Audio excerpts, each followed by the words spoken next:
नमस्कार दोस्तों, आपका हमारे चैनल में स्वागत है। सुहागिनों का त्यौहार करवा चौथ इस बार 4 नवंबर को मनाया जाएगा। करवा चौथ का त्यौहार हर साल कार्तिक माह में कृष्ण पक्ष की चतुर्थी को मनाया जाता है। इस व्रत में शिव पार्वती कार्तिक करवा चौथ माता का पूजन किया जाता है। करवा चौथ के दिन महिलाएं पति की लंबी उम्र की कामना करते हुए पूरे दिन निर्जला व्रत रखती हैं और रात को चांद निकलने के बाद पूजा छलनी से पति का चेहरा देखकर पति के हाथ से ही खाना खाती हैं। इसके बाद ही उनका ये व्रत पूरा माना जाता है। करवा चौथ विशेष रूप से पंजाब, उत्तर प्रदेश, हरियाणा, मध्य प्रदेश, राजस्थान में मनाया जाता है, लेकिन अब पूरे देश में इस पर्व को सुहागिनें स्त्रियां बड़े हर्षोल्लास के साथ मनाती हैं। लेकिन समय के साथ इस त्यौहार को मनाने के तरीके में भी परिवर्तन आया है। अब पत्नियों के साथ पति भी करवा चौथ का व्रत रखते हैं। करवा चौथ पूजा विधि। सबसे पहले संपूर्ण शिव परिवार श्री कृष्ण की स्थापना करें। गणेश जी को पीले फूलों की माला, लड्डू, केले चढ़ाएं। भगवान शिव पार्वती को बेलपत्र, श्रृंगार की वस्तुएं अर्पित करें। मिट्टी के करवे पर रोली से स्वास्तिक बनाएं। करवे में दूध, जल, गुलाब जल मिलाकर रखें। रात को छलनी के प्रयोग से चांद को देखें। चांद को अर्घ्य दें। इस दिन करवा चौथ की कथा, कहानी या फिर सुननी आवश्यक होती है, जिसके बिना यह व्रत अधूरा होता है। करवा चौथ की कथा। एक ब्राह्मण के 7 पुत्र थे।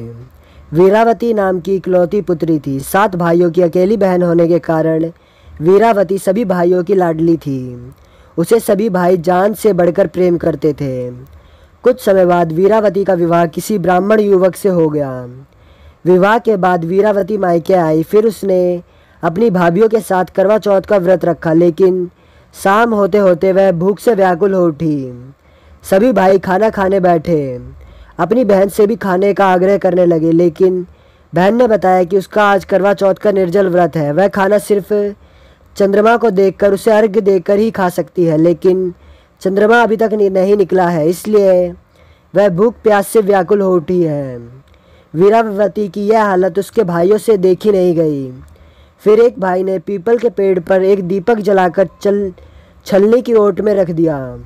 दूर से देखने पर वह लगा कि चांद निकल आया है। फिर एक भाई ने आकर वीरावती को कहा कि चांद निकल आया है, तुम उसे अर्घ्य देने के बाद भोजन कर सकती हो। बहन खुशी के मारे सीढ़ियों पर चढ़कर चांद को देखा।